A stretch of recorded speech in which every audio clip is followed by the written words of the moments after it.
మీ టీన్ మీ మాట వినడం లేదా? కోపంగా మాట్లాడుతున్నాడా? అండ్ రోజు రోజుకి మీ రెస్పెక్ట్ తగ్గిపోతుందని మీకు అనిపిస్తుందా? డోంట్ వరీ ఫ్రెండ్స్, చాలా సందర్భాల్లో సమస్య కేవలం టీనేజర్స్లోనే ఉండదు. పేరెంట్స్గా తెలుసో తెలియకో మనం చేస్తున్న 5 బిగ్గెస్ట్ మిస్టేక్స్లో ఉంటుంది. ఎస్ ఫ్రెండ్స్, సో ఈరోజు ఈ వీడియోలో మనం తెలుసుకుందాం మనం పేరెంట్స్గా చేస్తున్న ఆ 5 బిగ్గెస్ట్ మిస్టేక్స్ ఏంటి, అలాగే వాటిని మనం ఓవర్కమ్ చేయడానికి ఏం చేయాలి, so that we can connect with our teens. Okay, so before going to that, if you are watching this channel for the first time, subscribe this channel and click the bell button so that you will receive the valuable videos every week as a mindful mother series. So let's get started with today's topic. So 5 biggest mistakes lo first mistake ఏంటి అని అంటే టీనేజర్స్ని ఎక్కువగా control చేయడానికి ప్రయత్నించడం. Yes friends, మీరు కరెక్ట్గానే వింటున్నారు. చిన్నప్పుడు పిల్లలకి మనం చాలా ఫ్రీడమ్ ఇస్తాం. వాళ్ళకి ఏంది కావాలంటే అది తెచ్చి పెడతాం, అన్ని రకాలుగా చూసుకుంటూ ఉంటాం. వాళ్ళ ఒపీనియన్స్కి మనం రెస్పెక్ట్ ఇస్తూ ఫాలో అవుతూ ఉంటాం. బట్ టీనేజ్కి వచ్చిన తర్వాత ముఖ్యంగా ప్రతి తల్లిదండ్రి చేసేది ఏంటంటే పిల్లల్ని కంట్రోల్లో పెట్టాలి అని ప్రయత్నించడం. బట్ ఫ్రెండ్స్, ఇక్కడ మనం ఒక విషయం మర్చిపోతున్నాం. ఏంటంటే టీనేజ్లో కంట్రోల్ వర్కౌట్ అవ్వదు. మరి ఏం వర్కౌట్ అవుతుంది అంటే కనెక్షన్.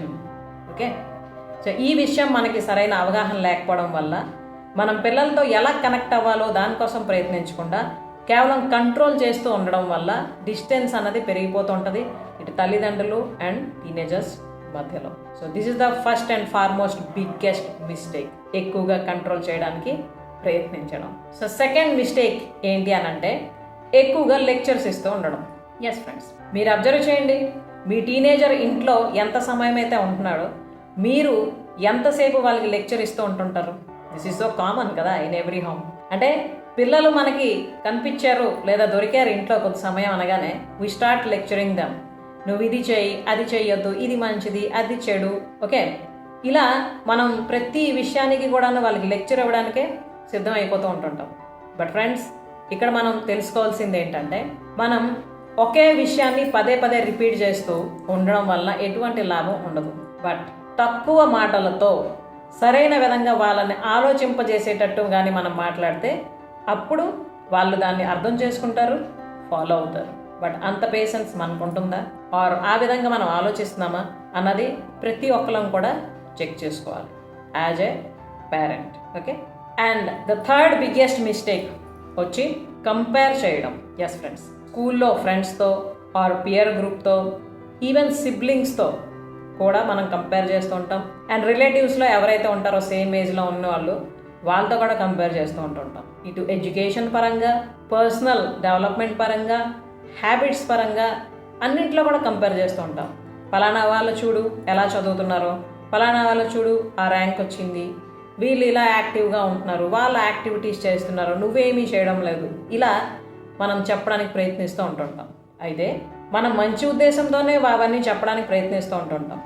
బట్ ఇక్కడ మనకు తెలియని విషయం ఒకటి ఉంది. ఏంటంటే the moment you compare with others, పిల్లల్లో ఉండే కాన్ఫిడెన్స్ లెవెల్ అనేది తగ్గడం ప్రారంభమవుతుంది. ఓకే, సో మనకు తెలియకుండానే చాలా బిగ్గెస్ట్ డ్యామేజ్ చేస్తూ ఉన్నాం మనం కంపేర్ చేస్తూ అవతల వాళ్ళతో మన పిల్లల తాలూకా కాన్ఫిడెన్స్ లెవెల్ని తగ్గించేస్తూ ఉన్నాం. So we must focus on that friends. We should check this, and if it is needed we must change our thinking and that attitude. Okay, and next వచ్చి fourth biggest mistake ఏంటి అని అంటే కోపంగా స్పందించడం.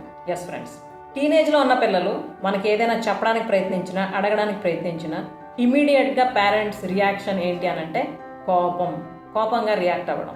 మనం ఏమనుకుంటామంటే మనం అలా అథారిటేటివ్గా ఉంటే పిల్లలు మన కంట్రోల్లో ఉంటారు, మనం చెప్పింది వింటారని. కానీ ఎప్పుడైతే కోపం పెరుగుతూ ఉంటుంటుందో ఆర్ కోపంగా మనం రియాక్ట్ అవుతూ ఉంటామో పిల్లల విషయంలో, అట్ దట్ మూమెంట్ పిల్లల్లో మన పట్ల ఒక రకమైన అవగాహన ఏర్పడిపోతుంది. అదేంటి అంటే మేము ఏం చెప్పినా ఏం అడిగినా కూడాను వాళ్ళు కోపంగానే రియాక్ట్ అవుతారు. కాబట్టి లెట్స్ స్టాప్ ఇట్, ఏమీ కూడాను మాట్లాడవలసిన అవసరం లేదు. ఎందుకంటే సేమ్ రిపిటేషన్ అన్నది వాళ్ళు ఎక్స్పీరియన్స్ చేస్తూ ఉంటుంటారు కాబట్టి. సో ఆటోమేటిక్గా ఈ కోపం అన్నది పిల్లలకి మనకి మధ్యలోనే డిస్టెన్స్ అన్నది పెంచేస్తూ ఉంటుంది. So this is the fourth biggest mistake. And fifth biggest mistake ఏంటి అని అంటే మనస్ఫూర్తిగా వినకపోవడం. అదేంటి మనస్ఫూర్తిగా వినకపోవడం అని మీకు అనిపిస్తుంది కదా? మీరు అబ్జర్వ్ చేయండి, పిల్లలు మనకి ఏదైనా చెప్పడానికి ప్రయత్నించినప్పుడు ఇమ్మీడియట్గా మనం వాళ్ళని గైడ్ చేయాలని ప్రయత్నిస్తాం. వాళ్ళు చెప్పింది పూర్తిగా వినకుండా at the middle only we start guiding them or we start judging them. So పిల్లలు టీనేజ్కి వచ్చిన తర్వాత ఏంటంటే వాళ్ళకి సొల్యూషన్స్ అవసరమయ్యి మనకి షేర్ చేయాలని, అడగాలని, చెప్పాలని అనుకోరు. They expect listening from us. అంటే నేను చెప్పేది వినాలి, వినే వ్యక్తి నాకు కావాలి అన్న ఉద్దేశంతో వాళ్ళు మనతో షేర్ చేస్తారు. బట్ మనం ఏం చేస్తామంటే వినడం కాకుండా వెంటనే మన తాలూకా జడ్జ్మెంట్ అన్నది లేదా గైడెన్స్ అన్నది ఇవ్వడం ప్రారంభిస్తాం. సో ఆటోమేటిక్గా పిల్లలకి మనకి మధ్యలో డిస్టెన్స్ అన్నది పెరిగిపోతూ ఉంటుంది ఈ కారణం వల్ల. సో ఫ్రెండ్స్, ఇప్పుడు మనం డిస్కస్ చేసిన 5 బిగ్గెస్ట్ మిస్టేక్స్ ఏవైతే నేను ఇప్పుడు మీకు తెలియజేశానో, చెక్ యువర్ సెల్ఫ్ అండ్ మీరు చేస్తున్న ద బిగ్గెస్ట్ మిస్టేక్ ఏంటి ఈ 5 అన్నది తప్పకుండా కామెంట్లో తెలియజేయండి. ఎందుకనంటే no need to feel regret about it. అంటే నేను బెస్ట్ మదర్ కాదు కావాలా, నేను బెస్ట్ ఫాదర్ కాదు కావాలా, నేను మిస్టేక్స్ చేస్తున్నాను అని మీరు మొహమాటం పడవలసిన అవసరం లేదు, ఆరు బాధపడవలసిన అవసరం లేదు. ఎందుకనంటే ఈ విషయాల్లో మనకి ఎప్పుడైతే అవేర్నెస్ వస్తుందో ఖచ్చితంగా అక్కడి నుండి చేంజ్ అన్నది ప్రారంభమవుతుంది. సో మన మైండ్ఫుల్ మదర్ సిరీస్ మనం చేస్తుంది కూడా అందుకే కదా. ఎక్కడెక్కడైతే తెలుసో తెలియకో మనం స్టక్ అవుతున్నామో పేరెంటింగ్లో, అక్కడి నుంచి కొత్త పేరెంటింగ్ విధానాన్ని నేర్చుకొని ముందుకి వెళ్తూ మన జీవితాన్ని అలాగే మన పిల్లల జీవితాన్ని ఎంత ప్రశాంతంగా సక్సెస్ఫుల్గా తయారు చేయడానికి.